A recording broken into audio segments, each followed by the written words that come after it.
The squad car's tires crunched over the loose gravel of the parking lot, announcing Detective Ethan Cole's unwelcome arrival. Above him, the sign for the Northwood Police Precinct, Station 13, was peeling and faintly mildewed, its fluorescent light buzzing like a trapped insect. Ethan had been on the force for 15 years, all of them in the sprawling, neon-drenched chaos of the city's homicide division. He'd seen the worst of humanity, but he'd always operated in the light, where the evidence was tangible and the monsters wore human faces. Northwood, a small, isolated town nestled against the impenetrable expanse of the Black Timber National Forest, was not the light. It was a punishment. His transfer had been sudden, a direct result of the Silas incident, a case Ethan had closed, but only after bending more than a few official rules. His superior, Captain Reynolds, had called it a sabbatical. Ethan knew better. It was professional exile. He entered the station, the heavy wooden door groaning shut behind him. The air inside was thick, carrying the stale, metallic scent of old coffee, dust, and something else, a faint, almost floral sweetness that felt profoundly out of place. The precinct was a relic. The floor tiles were checkerboard linoleum, warped and scuffed. The walls were paneled in a dark, oppressive wood that seemed to absorb all available light. Only two people occupied the main office, a woman behind a chipped counter and a man sitting hunched over a desk in a corner, bathed in the sickly green glow of an old CRT monitor. The woman, a stout, middle-aged sergeant named Miller, peered at him over the top of reading glasses tethered to a chain. "Cole," she asked, her voice a low, gravelly drone. "Detective Ethan Cole. Reporting for duty." Miller didn't stand up. She simply slid a heavy, leather-bound ledger across the counter. "Sign in. Sheriff wants to see you. Third door on the left." Ethan signed, noting the almost unsettling emptiness of the daily log, only 3 minor disturbances in the last week. He made his way to the sheriff's office. Sheriff Elias Thorne was a man built from the same sturdy, worn timber as the town. His face was a roadmap of deep lines, and his eyes, though sharp, held a distant, melancholic weariness. "Detective Cole," Thorne said, extending a calloused hand. "Welcome to Northwood. Or, as the city calls it, the penalty box. I prefer to call it an opportunity for quiet reflection, Sheriff." Thorne gave a short, humorless laugh. "Don't kid yourself, Detective. This place is many things, but quiet is not one of them. Take a seat." Ethan took the chair. Thorne leaned forward, his elbows resting on a desk covered in stacks of yellowing files. "Let's cut to the chase," Thorne continued, his voice dropping. "You're here because you're a closer. I don't care about the city politics. I care about what's happening here." He pushed a small, bound folder across the desk. The cover was blank. "What is this?" Ethan asked. "Our open file section," Thorne replied, an edge creeping into his tone. "Since October. 7 missing persons. 0 evidence. 0 leads. They're just gone. No struggle, no ransom, no witnesses, no tire tracks leading away. 3 were hikers, 1 was a delivery driver on his route, and 3 are locals. The last one, 2 weeks ago, was a university student named Sarah Hayes, camping by the boundary line." Ethan opened the folder. The first page was a photo of a smiling, dark-haired woman. The notes were sparse, written in neat, almost clinical handwriting. 7 people in 3 months. That's an anomaly even for the city. Why no state intervention? The forest is vast, Detective. The official ruling is always the same, lost to the elements. The state closes the files the moment the search window ends. They don't want to fund a permanent task force for a town of 4,000 people and 1,000,000 acres of wilderness. Thorne paused, his eyes flicking to the darkened window. "But I know. And now you know. This isn't the wilderness. This is the precise." Thorne picked up. a small, black radio transceiver from his desk. It was an old model, not standard issue. "This is the last piece of the puzzle," he said, turning the radio over in his hand. "We found this in Sarah Hayes' abandoned campsite, wedged under a rock. Not her gear. It's tuned to a single, proprietary frequency, not accessible to our radios. We got a faint recording off it." He pressed a button. A hiss of static filled the air, followed by a fleeting, chilling sound. It wasn't a scream or a cry for help. It was a whisper. The voice was high, airy, and utterly devoid of emotion, like breath over dry reeds. The words were distorted, impossible to decipher, but the cadence, the chilling, repetitive rhythm, was distinct. It sounded like someone reading an endless, terrible poem. The recording cut out. The silence in the sheriff's office felt heavier than the forest outside. "What is it saying?" Ethan asked, his professional composure briefly fractured. "I don't know," Thorne admitted, leaning back, the weariness returning tenfold. "But every time we've listened to it, the signal starts faint and then gets stronger. And every time it gets stronger, someone else disappears." He pushed the radio toward Ethan. "Your first assignment, Detective Cole. Find out who is transmitting this, and why. I have a gut feeling that this is the common thread, and it's a hell of a lot darker than Lost to the Elements. Welcome to Station 13. Try to ignore the whispers." Ethan looked at the archaic radio, then at the photograph of the missing girl. The sweet, floral scent that permeated the station suddenly seemed more cloying, more unnerving. Ethan carried the small black radio back to the main office, its weight strangely heavy in his hand. The minute he stepped out of the sheriff's office, the air of quiet professionalism vanished. Sergeant Miller was now engrossed in a paperback, and the man at the corner desk was still hunched over his flickering screen, his posture radiating hostility. Ethan approached the desk. "Detective Cole. You must be Deputy Reed." The deputy, a lean man in his late 20s with tired, resentful eyes, barely glanced up. "Reed." "Yeah. Don't call me to help you find your coffee mug, Detective. We're short-staffed and I've got my own patrol logs to fake." "The sheriff gave me the files on the missing persons cases," Ethan said, ignoring the barb. "I need an analysis on this." He placed the radio on the corner of Reed's desk.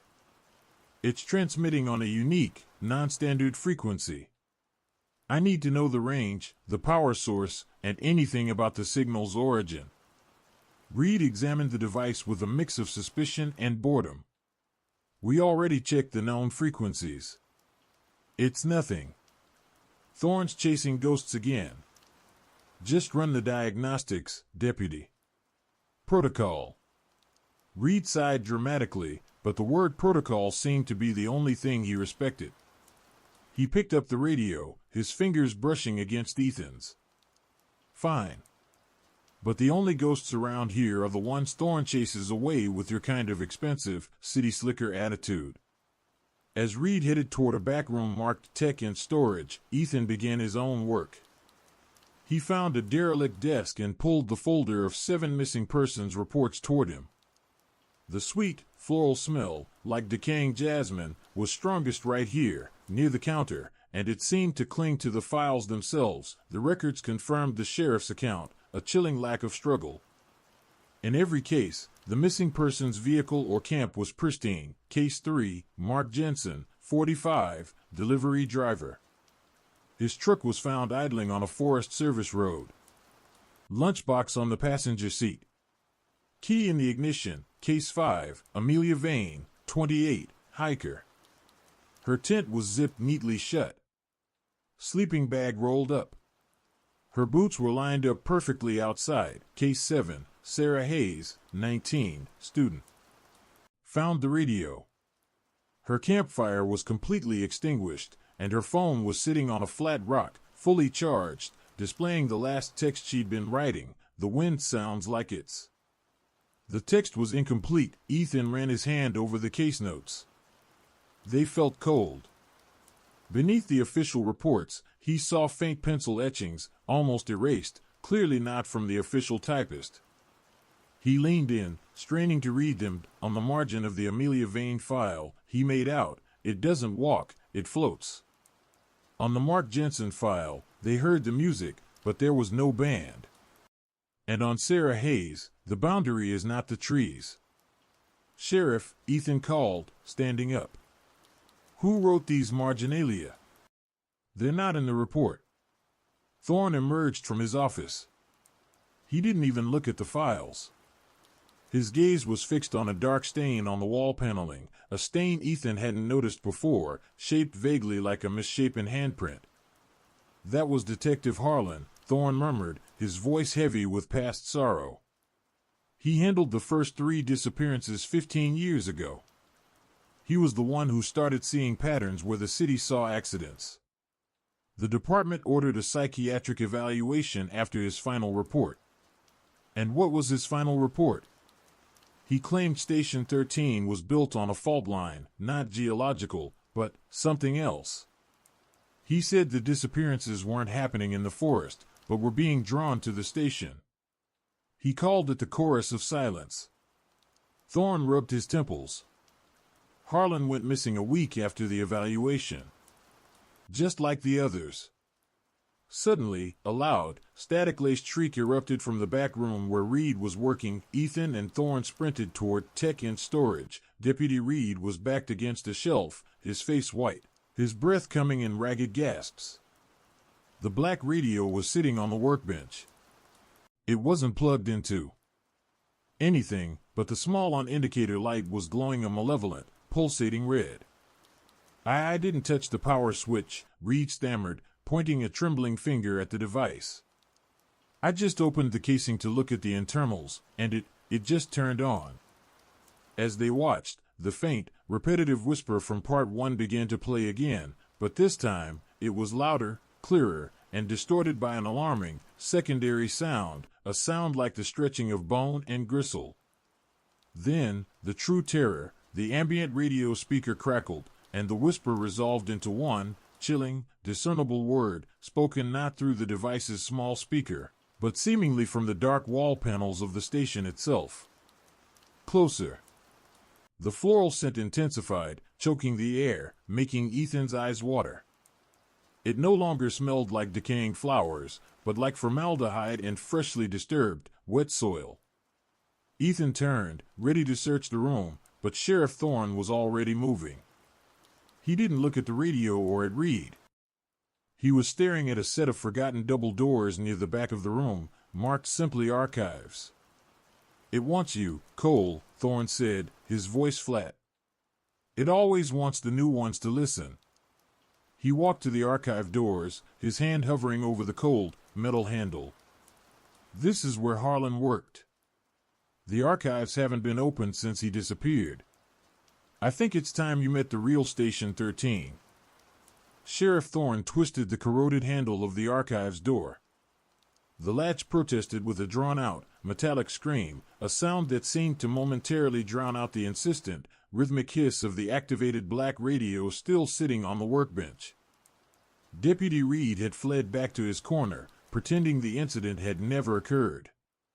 Ethan gripped his heavy-duty flashlight and followed Thorne into the darkness. The air inside the archive room was drastically colder than the rest of the station, carrying the deep, earthen chill of a basement, despite being on the ground floor. The overpowering floral scent was replaced here by the acrid, dry smell of aged paper and mold. Ethan swept his flashlight beam across the walls. Floor-to-ceiling shelves lined every surface, crammed with dusty, brittle files. These were not neat, official city files. They were unbound, bundled by rough twine, and tagged with handwritten, fading labels like 1948 logging incidents and pre-town surveys. "Harlan spent his last 6 months in here," Thorne explained, his voice low, reflecting off the hard surfaces. "He wasn't looking for evidence of the missing people. He was looking for evidence of why they were missing here, specifically." Thorne moved to a secluded alcove and pointed to a stack of files that were cleaner, newer, and neatly organized, separated from the ancient chaos. His own collection. He called it the Black Timber Records. Ethan knelt and pulled the top folder. The label was written in the same frantic, small hand as the margin notes. The foundation. Inside were copies of original town planning documents from the 1920s. Ethan flipped through maps and legal agreements until he found a hand-drawn topographical sketch. "Look at this," Ethan muttered, running his finger along a thick, red line drawn on the map. The line encircled the exact spot where Station 13 now stood. The original surveyor had scrawled a note next to it, "Boundary of the unbroken ground. Advise against construction. Depth unknown. Unbroken ground?" Ethan questioned. Thorne was already looking through another one of Harlan's binders, marked frequency anomalies. The Native American tribes that originally worked this land wouldn't cross this specific ridge line. They said it was a place where the air was thin and the dead could be heard talking through the trees. When the logging companies came in, they dismissed it as superstition. The original logging settlement, the one that preceded Northwood, was right here. Thorne tapped the floor with his boot. And they disappeared. Ethan pulled out the next file, the chorus. Inside, Harlan had gathered newspaper clippings detailing strange occurrences dating back a century. 1957. Report of a family abandoning their home after hearing music without musicians coming from the walls. 1978. A logging crew reported their radios picking up a woman singing a lullaby. But backward, 1991, 2 Northwood teens went missing after claiming they were following a whisper that promised to show them the boundary. Harlan's own notes scrawled on the clipping were the most disturbing. "It's not a ghost. It's a method. The forest is quiet, but this place amplifies a frequency, a signal that draws them in. It's an auditory lure." So Harlan thought the station wasn't just a location, Ethan summarized, the pieces clicking into place with a cold dread. He thought it was a transmitter. The temperature in the small archive room dropped perceptibly. Ethan could see his own breath. Suddenly, a low, scraping sound came from the shelves immediately behind them. Not a rat, not the wind. It sounded like something heavy being dragged across the concrete floor inside the shelving unit itself, which was bolted immovably to the wall. Thorne's eyes widened. "It hears us. It's listening to the records." Ethan raised his flashlight, aiming it at the source of the noise. The light settled on a set of sealed file drawers at the very bottom of the shelving unit. They were older than the rest, made of heavy, tarnished steel, sealed shut with a thick, rusted chain and a padlock the size of a fist. A single, brittle tag was tied to the chain. Ethan had to brush off decades of dust to read the faded ink. The core incident. Do not open. By order of Det H. Harlan sealed this himself, Thorne whispered, stepping closer, his hand reaching for his sidearm. He didn't want anyone to see what was inside. He sealed it, and then he vanished. As Ethan reached for the chain, the black radio from the main office suddenly burst to life again. The sound was no longer just a whisper. It was the same rhythm, but overlaid with layers of human voices, all 7 missing people, repeating the same, single word, a terrifying, overlapping echo that surged and diminished like a breaking wave. Here. Here. Here, and then, a new sound, the most terrifying yet, the distinct, wet, sickening tear of paper, coming from inside the locked file cabinet. Whatever was in there was awake, and it was tearing through Harlan's last record. The sound of paper being violently shredded from inside the locked steel cabinet was primal and sickening. The faint floral scent, now mingled with the smell of ozone and damp earth, rushed into the archive room, the overlapping voices of the missing, repeating here. Here. Here. Through the distant radio, escalated to a fever pitch, a desperate, terrifying siren song. "We need to cut that chain, Sheriff," Ethan barked, his calm, professional demeanor overriding the shock. "Whatever is in there, it's not archival." Thorne didn't hesitate. He pulled a set of heavy-duty bolt cutters from a shelf used for inventory and handed them to Ethan. The core incident. Harlan locked it because he found something he couldn't put back. Ethan applied the cutters to the rusted chain. The metal shrieked in protest, sparks spitting briefly in the dark room, and then, with a sharp crack, the chain snapped. The heavy steel drawers immediately felt warmer to the touch. Thorne tore off the remaining links and yanked the top drawer open. It wasn't filled with neat folders. It was a chaotic mess of photographs, handwritten journal pages, and what looked like forensic samples sealed in old plastic bags. The air that escaped the drawer was heavy, suffocating. Ethan ignored the chaos and grabbed the topmost item, a thick, water-stained journal. The cover was blank, but the pages were filled with Detective Harlan's increasingly erratic handwriting. He flipped to the last complete entry, dated the day before Harlan went missing. October 14 th. I found the common denominator. It's not the forest. It's the frequency. The town was not built on a neutral site. The construction crews, the men who dug the foundation for Station 13, they hit something deep. They didn't tell anyone. But the logs show it. They unearthed a vein of magnetite and pedalite. I checked the geological survey, a colossal, naturally occurring resonant capacitor. It doesn't just block signals, it stores them. And it doesn't store radio waves, it stores sound. Human sound. The fear, the last whispers, the final heartbeats of everyone who has ever died on this unbroken ground. And the station's concrete, the rebar, it's acting as a giant antenna for this buried sound battery. The missing aren't lost to the woods. They are being drawn by the chorus of the dead, amplified by the station, to the deepest, coldest part of the foundation. They are going home to the source. They're not victims of an accident. They are conduits. Ethan's blood ran cold. He looked up at Thorne, who was already holding a stack of old Polaroid photos that had been taped together. "Look at this, Detective," Thorne said, his voice barely audible. The photos, faded and discolored, were taken during the initial foundation pour of Station 13 in the 1950s. They showed the deep, raw excavation pit. In the first few photos, the work was standard. But the last three were horrifying. They showed the construction crew gathered around the base of the pit, surrounding a massive, dark, jagged rock formation that had been uncovered, the vein of magnetite and pedalite Harlan had written about. It looked like obsidian, slick and wet, reflecting the sun like polished glass. And the final, most terrifying photo, one of the construction workers was positioned directly on top of the rock formation. He wasn't smiling. He was kneeling, his head tilted back, his mouth wide open in a silent, ecstatic scream, his hands outstretched, clutching a simple, black radio transceiver, the exact make and model of the one sitting on Reed's desk.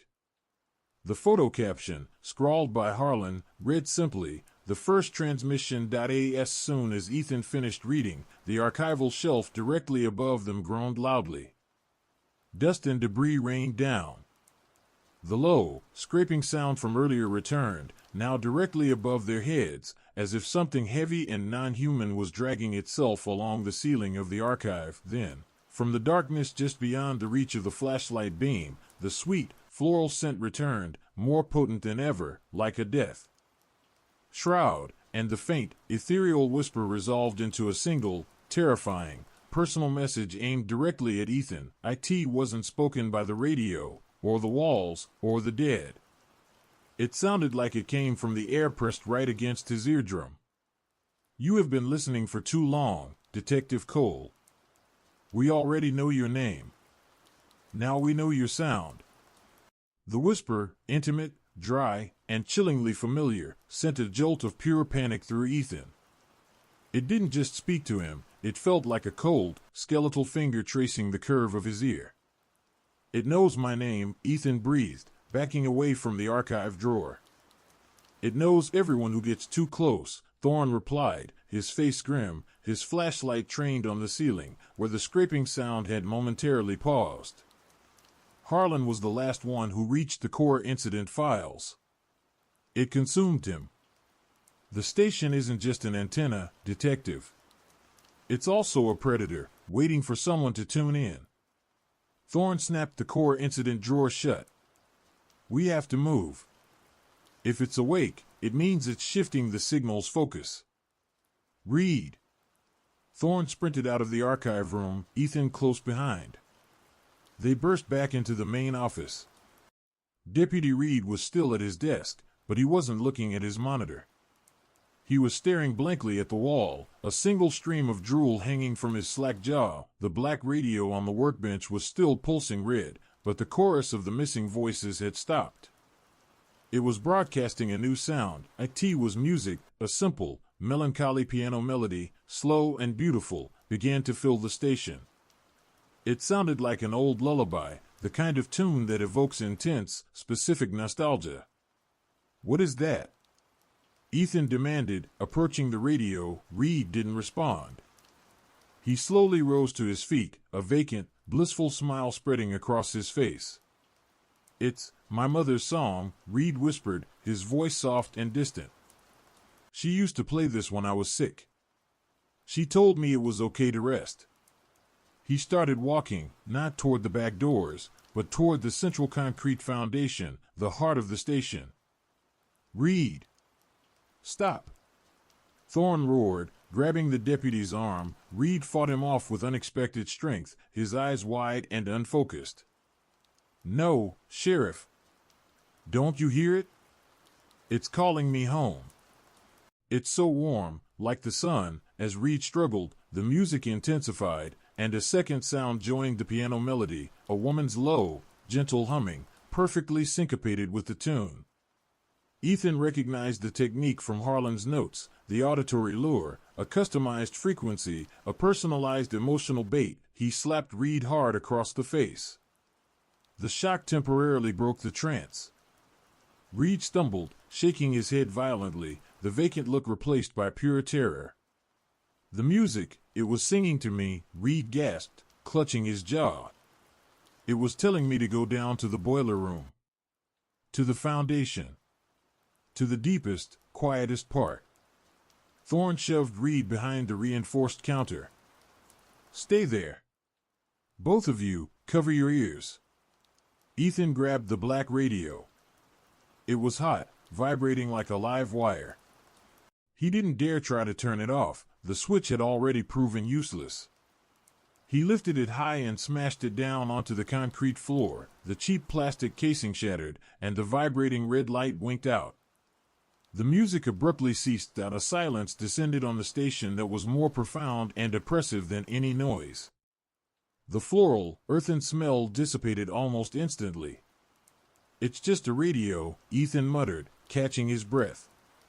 No, it's not, Thorne corrected, pointing to the shattered pieces.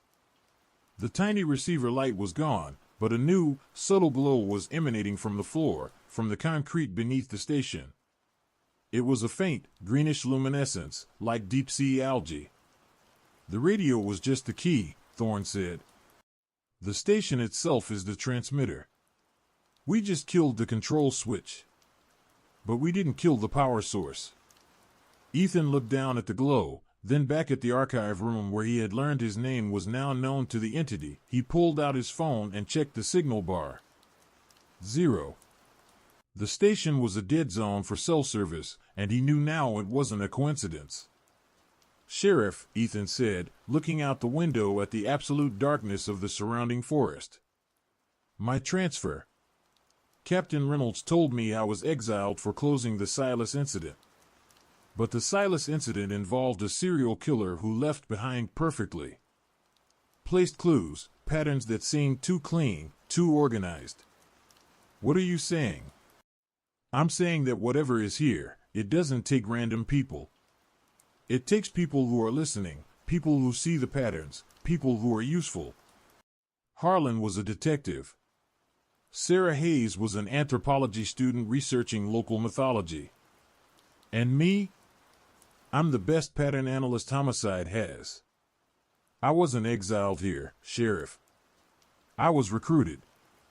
The system, maybe even the city, is feeding this thing. The black radio lay in pieces, a useless husk on the linoleum floor. But the damage was done. The green light pulsed faintly from the concrete, like a deep, cancerous heartbeat. The boiler room access is through the break area, Thorne said, grabbing his shotgun from the armory cabinet behind his office. It's the only way under the main floor. That's where the foundation is thickest. Ethan retrieved a heavy steel crowbar from the maintenance closet. If Harlan's right, the construction log should be there. They'll have details on how deep they dug and where they hit that mineral vein. Deputy Reed, still shaken but functional, watched them don their gear. Sheriff, detective, don't go down there. The maintenance guy, Jim, he quit last week. Said the air in the basement was singing to him. Said the pipes were whispering names. We're past whispering, Reed, Ethan said, checking his grip on the crowbar. Lock down the front door. We come back up, or we call the city for a full tactical sweep. Don't go anywhere near the center of the station. Thorne and Ethan moved to the reinforced steel door leading to the boiler room. It was secured by a heavy crossbar. With a grunt, Thorne yanked the bar free. The air that rushed out was humid and hot, smelling strongly of burnt oil, metallic water, and that familiar, cloying floral sweetness, now so intense it felt like breathing perfume straight from a funeral bouquet. They descended a flight of crumbling concrete stairs. The basement was a claustrophobic maze of pipes, ducts, and massive, antiquated machinery that rumbled with industrial noise, a stark contrast to the deathly silence upstairs. The rhythmic thump-thump of the old boiler was a heavy, deafening counterpoint to the quiet dread. The faint green glow from upstairs was amplified here, emanating from the foundation walls themselves. It was strongest where the rebar met the concrete, the presumed antenna Harlan had identified. Ethan swept his flashlight beam across the floor, tracking the luminescence to a thick, central support pillar. At the base of the pillar, the concrete was spider-webbed with massive, deep cracks. There, Ethan pointed, his voice strained over the boiler's noise. The structural fault. Thorne approached cautiously. Through the largest fissure in the concrete, Ethan could see it, the unbroken ground. It wasn't just a rock, it was a vein of jagged, coal-black stone, reflecting the flashlight beam with a sinister, oily sheen. It was slick, wet, and seemed to pulse with the slow, green light. As they stared, the stone began to hum. It wasn't the sound of machinery. It was an internal resonance, a profound vibration that traveled through the soles of Ethan's boots and up into his teeth. Then, the auditory lure returned. It wasn't the music from before, nor the general chorus of the missing. This time, the sound was composed of 100 small, precise audio clips, all playing simultaneously, focused only on Ethan. The choked sob he let out when he found his father's overdose note, the frantic, rushed click of his partner's radio moments before the fatal shotgun blast during the Silas incident, his own voice, 10 years younger, whispering "I love you" to his wife on their wedding night. It was his emotional sound. Signature, his past, his shame, his love, and his fear, all recorded, amplified, and thrown back at him through the living stone of the unbroken ground. "It knows you, detective," Thorne shouted, covering his ears, his face contorted in pain. "It's playing your own sound against you." Ethan stumbled back, his mind reeling under the barrage of synthesized, weaponized memory. The humming intensified, the stone vibrating violently, then, the final, chilling touch, a deep, bass resonance, a sound like a monstrous, slow exhale, followed by a voice that wasn't a whisper, but a massive, tectonic throat clearing itself. "Welcome home, detective. The city sent you to the quietest place. And the quietest place has the deepest voice." From the fissure, where the black stone was most exposed, the green light intensified, then snapped to black, plunging the boiler room into total darkness. Ethan heard the scraping sound return, not above, but directly in front of them, at the base of the pillar, and in the pitch black, illuminated only by the brief flicker of his dropped flashlight rolling across the floor, Ethan saw a shape peeling itself from the slick, black stone. It wasn't a ghost. It was a silhouette, unnaturally tall and thin, with hands that scraped on the concrete, and a head that was tilted, listening. It smelled like decaying jasmine and wet earth. It was Harlan's description. It doesn't walk, it floats. The boiler room plunged into a suffocating, sound-drenched darkness, illuminated only by the faint, greenish residue clinging to the black stone and the chaotic, shifting beam of Ethan's dropped flashlight. The silhouette, unnaturally tall and slender, moved with a silent, gliding speed, its scraping hands tearing the humid air. It smelled of the missing person's files and wet, primal earth. Thorne reacted instantly. He raised the shotgun and fired 2 rounds at the center mass of the shape. The sound in the tight, metal-filled space was a physical blow, a deafening explosion of noise. The shotgun blasts didn't injure the figure. Instead, the sound wave struck it like tangible force. The silhouette rippled, then recoiled violently, sucked back into the black fissure with a wet, sucking sound, like air escaping a sealed lung. The instantaneous silence was absolute, broken only by the distant, rhythmic thump-thump of the boiler, a mechanical heartbeat in the abyss. The sound. Thorne gasped, lowering the shotgun, his ears ringing violently. It reacts to the energy of sound. Loud noise repels it, or maybe overloads it. Ethan snatched up his flashlight. He realized the entity wasn't organic. It was a highly localized manifestation of the sonic energy stored in the magnetite. The gun buys us seconds, Ethan said, pointing the beam at the central support pillar. Harlan's journal. He said the concrete and rebar were acting as the antenna, channeling the sound up into the station's frame. We don't kill the power source, Sheriff, we break the circuit. Thorne immediately understood. They needed a localized shock to overload the structure. He looked at the immense, rumbling boiler and noticed the main relief valve, an old, brass wheel designed to bleed off excess pressure. If we bleed the pressure fast enough, it'll be a controlled, deafening rupture of steam, a wall of acoustic violence, Ethan suggested. The entity is listening to the station.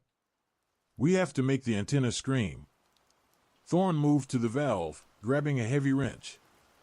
Ethan positioned himself by the concrete pillar with the crowbar. As Thorne prepared to turn the wheel, the humming from the black stone intensified, turning into a high-pitched, frantic whine. The terrifying, personalized whisper returned, this time angry and pleading. Stop. Do not touch the core. I will give you everything you lost. The quiet. The peace. I will return your partner's sound to you. The auditory lure was desperate. Thorne yelled, 3, 2. Ethan saw the shadow, a dense patch of solidified darkness, re-emerging from the rock fissure, faster this time, gliding toward Thorne. 1. Thorne wrenched the brass valve with punishing force.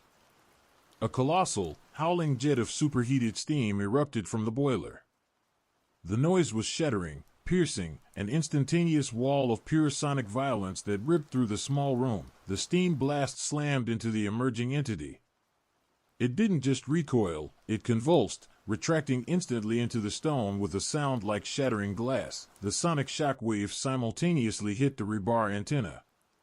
Ethan saw the green glow intensify to a blinding flash, and then, with a sharp, cracking sound that cut through the steam, the highly stressed concrete around the central pillar exploded outwards. The rebar snapped, severing the physical and electric connection between the boiler room floor and the unbroken ground. The steam continued to howl for a few seconds before dying down. Thorne and Ethan were left gasping, temporarily deafened, their ears ringing savagely. The green light was gone. The terrifying hum was replaced by the slow, reliable thump-thump of the old boiler. The floral scent had vanished completely. They had silenced the antenna. Thorne, his face grim, pointed his flashlight at the fractured concrete. Lodged between the twisted, snapped pieces of rebar was a small, tightly rolled piece of thick, yellowed paper. Ethan retrieved it.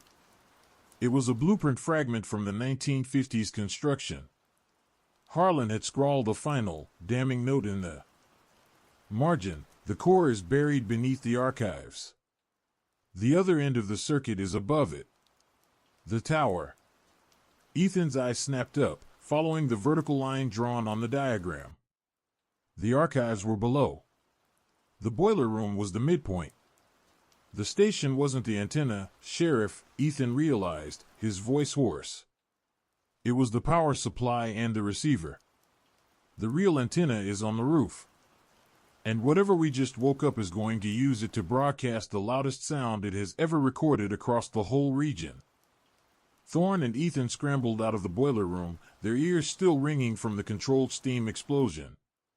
The ground floor was silent, dark, and felt hollowed out. Deputy Reed was still huddled behind the counter, staring wide-eyed at their soot-stained, sweaty faces. The roof, Ethan gasped, wiping plaster dust from his eyes. The antenna. That's the final piece of the circuit. We have to shut it down before it broadcasts. They raced toward the utility stairs leading to the roof access. Thorne grabbed Reed's keys, unlocking the heavy steel hatch that secured the last climb. The moment Ethan pushed the hatch open, a gale-force wind roared down the stairwell, carrying with it a distinct, high-frequency whine. They emerged onto the flat, tarred rooftop. Above them, the night sky was no longer merely dark, it was a swirling, angry vortex of low-hanging, bruised clouds illuminated from within by intermittent pulses of sickly, greenish-white lightning. The radio antenna array stood at the center of the roof, a massive, decades-old lattice structure of steel and copper wire. It was humming violently, throwing off a static field that crackled with electricity. The air tasted of ozone and a familiar, profound grief. At the base of the antenna, near the main junction box, a figure was kneeling. It was impossibly thin, draped in what looked like faded police-issue clothes, its head bowed. As the lightning flashed, Ethan recognized the remnants of the uniform. Detective Harlan. Harlan's body was a desiccated husk, its skin stretched tight over bone, but it was not dead. Its skeletal hands were firmly clamped to the junction box, and a black, wiry cable, matching the interior wiring of the now-destroyed black radio, snaked from the junction box into the flesh of Harlan's exposed wrist. He was acting as the living circuit regulator. "Harlan!" Thorne shouted, raising the shotgun. The figure didn't move, but a voice, a layered, multi-toned whisper that was both Harlan's voice and the entity's voice, spoke from its empty chest cavity. "He is transmitting the final message. The sound is building. The antenna requires a conduit to synchronize the fear." Ethan looked at the frequency gauge on the junction box. The needle was violently spiking toward maximum output. The air around the antenna began to distort, shimmering as if viewed through heat. "What are you broadcasting, Harlan?" Ethan yelled over the wind. The layered voice responded with a chilling, arrogant clarity. "The great lure. The final heartbeats of all seven. The collective sound of their final understanding, that they were not lost to the woods, but welcomed by the Corps. This broadcast will be the truest sound in Northwood for 100 miles. It will draw them all to the unbroken ground. It will make the quietest place the loudest." Thorne fired a warning shot into the air. The entity / Harlan flinched slightly, but remained connected. "The sound only briefly repels it," Ethan analyzed, stepping closer.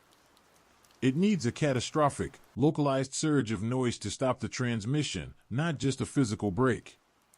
He looked around desperately. The only thing capable of generating that kind of sudden sonic violence was Thorne's shotgun, but at this range, shooting the box could electrocute them both, or just detonate the entire thing. Ethan noticed the heavy, lead-weighted weather vane bolted precariously near the edge of the roof. It was old, loose, and heavy. "Sheriff, aim at the antenna's primary support cable," Ethan commanded, pointing at the thickest wire running down the mast. "I'm going to use the sound to my advantage." Ethan retrieved the heavy crowbar he'd carried from the basement. He rushed to the edge and, with all his strength, jammed the crowbar into the base of the weather vane. The metal shrieked. He leveraged the crowbar, twisting the entire structure. The sudden, brutal grinding of the metal against the tar and the bolts was a localized sound shock. The Harlan conduit let out a synthesized wail of pain, its hands losing their grip for a precious second. Do not break the sound, detective. I have your father's memory. I have your partner's dying breath. I can play them on repeat forever, the entity screamed through the conduit. You took their sound. Ethan roared back, the rage overriding his fear. But you don't get mine. He delivered a final, massive thrust. The weather vane snapped free from its bolts and, with a terrifying, ear-splitting screech of tearing metal, swung violently on its remaining hinge. Narrowly missing Ethan, it swung directly into the antenna's main copper mast, striking it with a deafening clang, a huge acoustic trauma. The effect was instantaneous and disastrous. The antenna exploded in a spectacular shower of green and white sparks. The whine turned into a sharp, final crack. The Harlan conduit went limp, its connection severed. As the lightning flashed one last time, Ethan saw the husk of Detective Harlan slide off the junction box, its face twisted in relief and finality. The rooftop went utterly silent, the clouds rapidly dissipating, the wind dying to a low breeze. The broadcast was stopped, but as the noise cleared, Ethan realized the silence had brought something worse. The shattered antenna was still connected to the station's internal wiring. And now, without the distraction of the broadcast, a faint, rhythmic thumping sound began to travel up through the floor. It was the sound of something large and heavy climbing the stairs to the roof. The heavy, rhythmic thumping on the utility stairs was slow, deliberate, and impossibly heavy. It wasn't the sound of running, it was the sound of a mass ascending. It's climbing, Thorne rasped, reloading his shotgun. We severed its antenna and fried its conduit. We forced it to move its core. The unbroken ground, Ethan said, his voice flat. He looked down at the husk of Detective Harlan, which had begun to crumble into fine, floral-smelling dust. We destroyed its subtlety. Now we face its physical form. The steel hatch on the roof began to buckle inward with a groan. The thumping stopped, replaced by a deep, wet hiss of friction against metal. Thorne aimed the shotgun at the hatch. When it comes through, aim for the loudest part, Ethan. Sound is its weakness. With a final, shattering crunch, the hatch was ripped upwards and tossed across the roof like a piece of tin foil. The entity that emerged was unlike the tall, scraping silhouette from the basement. This was dense, heavy, and black. It was a massive, amorphous creature composed entirely of the magnetite and pedalite rock itself, covered in a slimy, thick layer of damp earth and the sickly sweet, floral-scented slime. It looked like a walking, oozing sculpture of obsidian, and its shape was constantly shifting, reflecting the scattered moonlight like an oily mirror. Where its head should be, there was only a gaping, cavernous maw, not a mouth for eating, but an acoustic opening. From this maw, a sound began to emanate that was worse than any whisper or scream. It was a synthesis of silence. A deafening absence of sound that seemed to suck the very air from Ethan's lungs and press against his eardrums, causing intense, immediate pain. The silence, it's trying to incapacitate us with pure sound deprivation, Ethan realized. Clutching his head, Thorne fired the shotgun, aiming for the creature's gaping aperture. Boom! The noise of the blast, amplified in the open air, struck the creature like a thunderbolt. The obsidian form recoiled, shaking violently. The synthetic silence wavered, replaced momentarily by a horrific, multi-layered screech, the raw, unfiltered sound of all the victim's final moments, condensed into a single sound weapon. Keep shooting! Ethan yelled. Its defense is to manipulate sound. We fight with pure volume. Thorne fired the second barrel. The rock creature stumbled back, leaving an oily trail on the tarred roof. Ethan grabbed the heavy, snapped off weather vane mast. He charged the creature, aiming not to pierce it, but to strike the stone body and generate a massive acoustic shock. He slammed the steel mast against the creature's side. Clang! The impact was bone-jarring. the creature didn't bleed. Instead, tiny fragments of the obsidian rock, the stored sound material, flew off and evaporated midair. The creature was literally losing mass with every loud impact. The entity, sensing its vulnerability, countered. It focused its maw on Ethan and unleashed a personalized auditory weapon, the sound of a single, drawn-out gunshot, the sound of his partner dying during the Silas incident, played at an unbearable volume. Ethan froze, the memory locking his muscles, his mind seizing on the trauma. Thorn saw Ethan stall. He roared a primal yell of rage and, dropping the empty shotgun, tackled the obsidian creature's base. Thorn, leveraging his weight, drove the creature back toward the gaping, dark hole of the destroyed antenna junction box. The creature thrashed, shaking off Thorn, who was immediately battered against the roof parapet. But Thorn's action bought Ethan a second. Snapping out of the trance, Ethan saw his opportunity. The massive, shattered antenna mast, still bolted partially to the roof, presented a huge metal surface. He grabbed the metal crowbar and began beating the thick, snapped antenna mast as hard as he could. Clang! Clang! Clang! The noise was overwhelming, a localized, chaotic sonic bombardment. The creature screamed, a sound of pure metal agony, and recoiled violently, its form shrinking rapidly. It turned, sensing the overwhelming noise was destroying its stored energy. It made a final, desperate leap toward the utility stairwell, aiming to retreat back to the unbroken ground, but Ethan and Thorn, working as a unit, weren't finished. As the creature lunged past, Thorn grabbed a loose length of heavy copper cable, the antenna's feeder line, and wrapped it around the creature's midsection. Now, detective! The core! Thorn bellowed, pulling the cable taut. Ethan knew the target, the creature's center mass, the densest, blackest part. He aimed the crowbar for a final strike against the restrained entity. Thorn held the heavy copper cable taut, anchoring the massive, struggling mass of obsidian rock.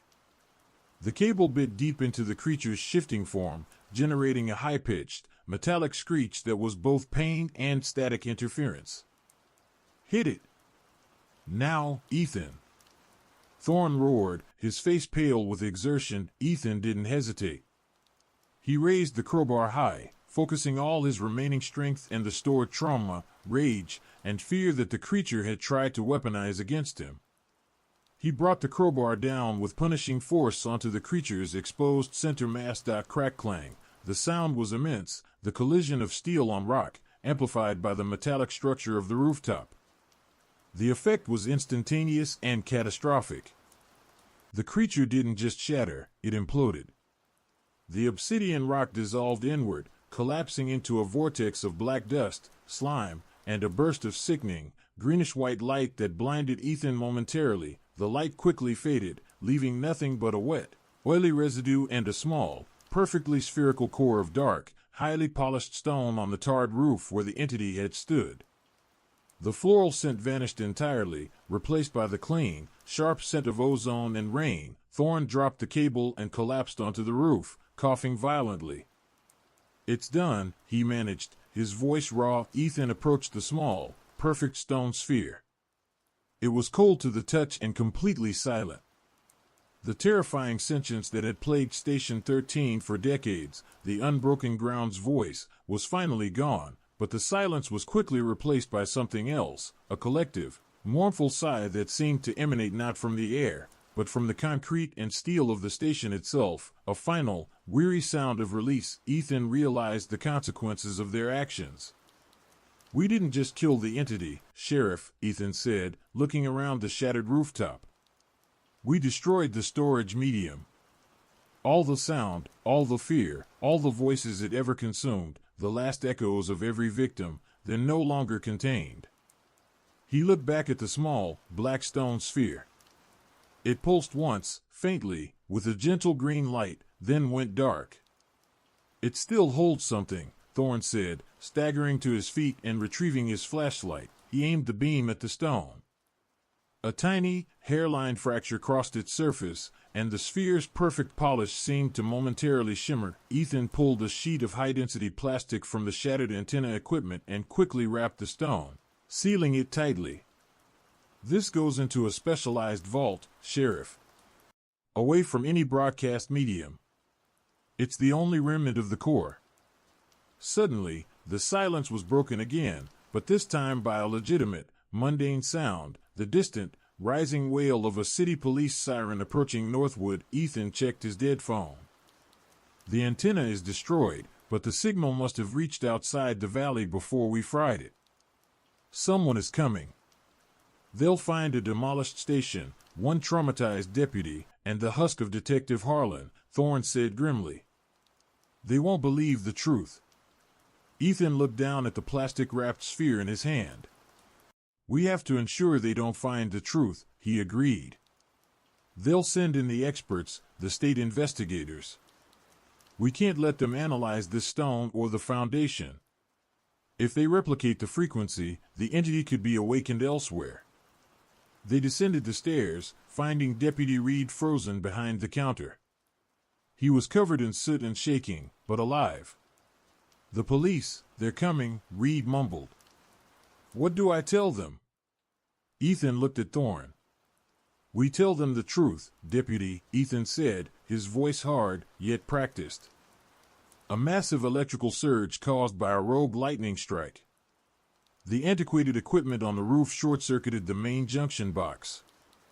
We saved the station, but the force of the blast destroyed the antenna and sadly exposed the body of Detective Harlan, who must have been caught up here during a previous incident. Thorne nodded, a look of profound, shared burden passing between the two men. They were not just solving a case, they were covering it up to protect the world from the horrifying truth of the unbroken ground. Ethan slipped the wrapped sphere into a reinforced evidence locker that only he and Thorne knew the combination to. It was silent, inert, yet Ethan could still feel the stored echoes pressing against the plastic. We saved Northwood, Sheriff, Ethan said. But the city will want answers about the 7 missing people. Thorne opened the desk drawer, retrieving a stack of 7 official documents, each marked lost to the elements and signed by the previous state investigator. The city got its paperwork, Detective, Thorne said. And the Corps got its silence. Now, we prepare for the official inquiry. 3 days later, Station 13 looked like a crime scene hit by a natural disaster. The roof was secured under temporary tarps, the boiler room sealed off with caution tape, and the main office floor was littered with forensic markers. The official inquiry was headed by Lieutenant David Albright, a sharp, cynical man from City Homicide, and Ethan's former rival. Albright stepped out of a black SUV, his city uniform immaculate against the dust of Northwood. Well, Cole, Albright sneered, walking past the broken front door. Exile looks good on you. Did the small-town life bore you so much you had to blow up your own precinct? Ethan met him at the counter, maintaining a cool, professional facade. Lieutenant, it was a severe electrical storm. We were lucky to contain the fire. Tragically, we did find the remains of Detective Harlan, sealed off in the archive room during what we believe was a breakdown years ago. Albright ignored the explanation, his eyes sweeping the structural damage. He stopped near the pillar where the green light had pulsed. Lightning strike. Convenient. But the state's initial assessment suggests the damage is highly localized, almost surgical. And where are the reports on the 7 missing persons, Cole? I want the full case files. Sheriff Thorne has them. Standard loss to the elements ruling, Ethan replied, gesturing to Thorne, who was overseeing the evidence handling. Albright walked over to Thorne and flipped through the 7 files, his expression hardening. 7 people, all vanished without a trace, and the only common denominator is that they disappeared in a 4-mile radius of this station. Then, a lightning strike targets the antenna? I'm not buying it. Albright's eyes snagged on Deputy Reed, who was being interviewed by a state investigator. Reed looked drawn and fragile, but was sticking to the lightning story. Deputy Reed claims he saw a blinding green light before the explosion, Albright noted, turning back to Ethan. You're telling me that's standard electrical failure? Electrical feedback, Lieutenant. The antiquated equipment caused an unusual surge, Ethan explained smoothly, citing the technical jargon he and Thorne had rehearsed. Albright leaned in, dropping his voice. We both know you don't do accidents, Cole. You do patterns. And the pattern here is that the moment you arrive, 7 cold cases go hot enough to incinerate the roof. Tell me about the radio. Ethan felt a cold knot tighten in his stomach. What radio? The destroyed radio transceiver the maintenance crew found on the workbench. It was an old military model, Cole. Why was it smashed? It was damaged during the electrical surge, Ethan said, improvising quickly. We destroyed the evidence because the surge caused it to pick up interference from the forest, static and noise. We didn't want the state to think we were wasting time chasing ghosts. Albright studied Ethan, his eyes searching for the lie. Ghosts? Or perhaps the sound of the 7 missing people? I ran a preliminary background on the Silas incident, Cole. You closed that case because the killer was a meticulous auditor. He recorded everything. You know the power of sound is evidence. Albright then dropped the ultimate bomb, tapping the counter with a file folder. The forensic team didn't find the antenna's primary receiver chip. It should have melted, but the whole board is missing. Where is it, Cole? Ethan realized his mistake. In his haste to cover up the core, he hadn't fully accounted for every piece of the broken radio. It must have been vaporized in the blast, Lieutenant. Albright didn't press. He simply gave a thin, chilling smile. Vaporized. Right. We'll be here a week, Cole. You're confined to the station until this inquiry is over. Don't leave. Don't touch the foundation. Don't hide any more evidence. I know a cover-up when I see one, and I'm going to find the hole in your story. Later that night, the station was almost deserted. Thorne found Ethan in the archive room, sitting next to the empty evidence locker where the core stone was sealed. Albright is close, Thorne said softly. He knows the lightning story is fabricated. He's asking about the sonic pattern. He won't find the sphere, Ethan said, touching the cold metal of the locker. But he'll find something. We overlooked the fact that the core was broadcasting for days before we destroyed the antenna. It didn't just broadcast outwards. Ethan pointed to the thick, dark wooden paneling that lined the walls of the archive room and the rest of the station. Harlan's notes, the station is the antenna. Before the lightning strike, the entity was using the rebar to charge the structure with sound. When the entity imploded, the final blast must have embedded all of the victim's final echoes into the wood, the concrete, the very fabric of this place.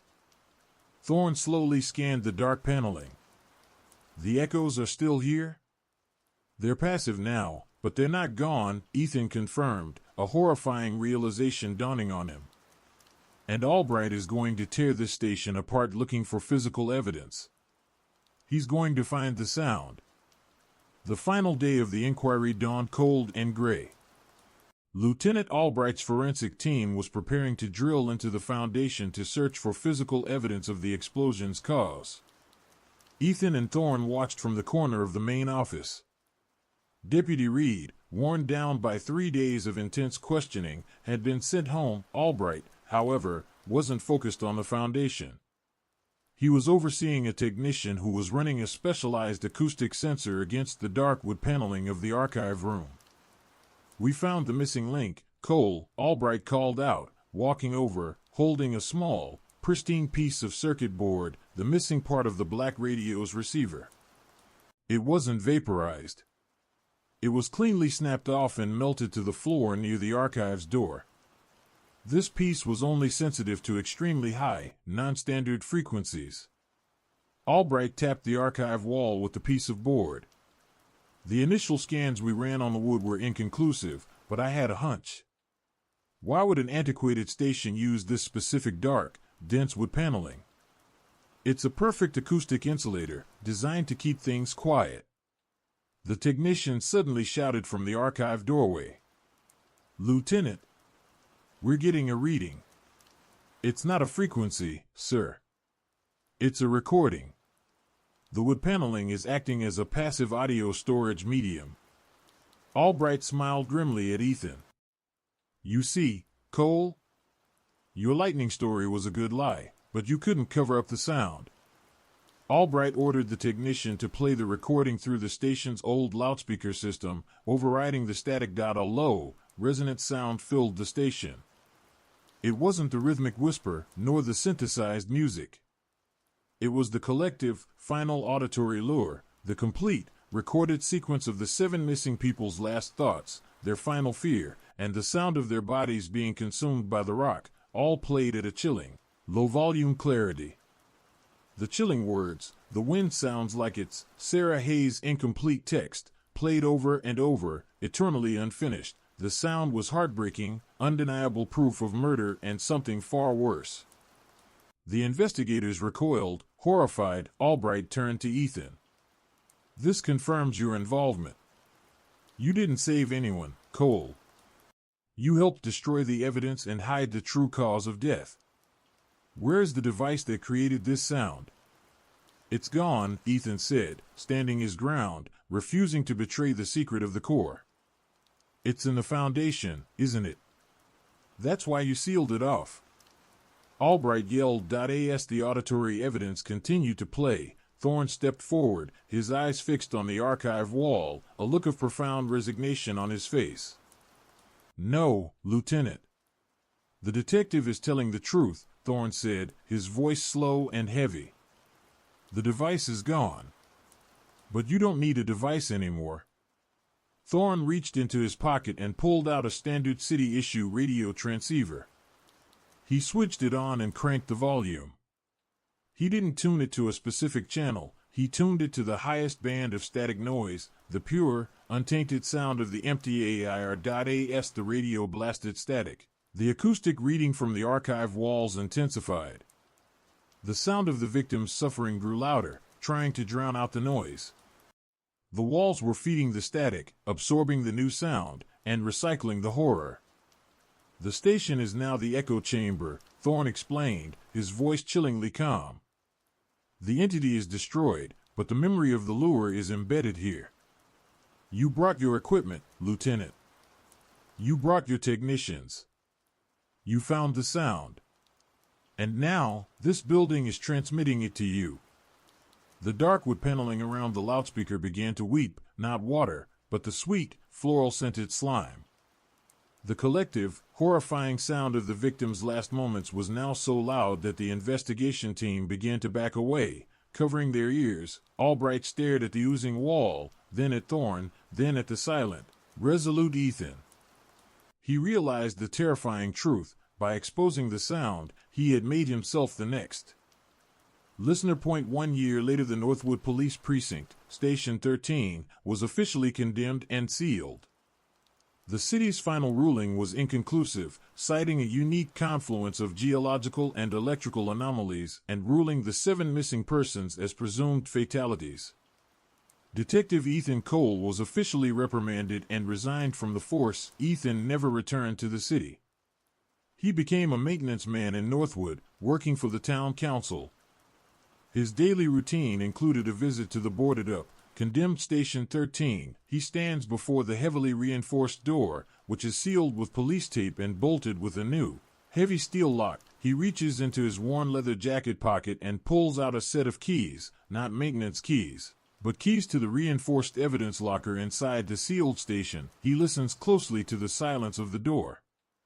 The entity's core, the black, silent sphere, is still locked inside the evidence locker, underneath the cracked concrete floor. Ethan closes his eyes, and in the profound, unnatural silence surrounding the station, he can hear it, not a whisper, but a humming, a low, rhythmic vibration coming from the foundation, resonating through the cold, dead earth. The unbroken ground is still there, patiently waiting for a new sound, a new antenna. Ethan smiles faintly, a mix of grim satisfaction and weary acceptance. He is no longer a detective. He is the keeper of the silence, guarding the most dangerous secret the quietest place holds.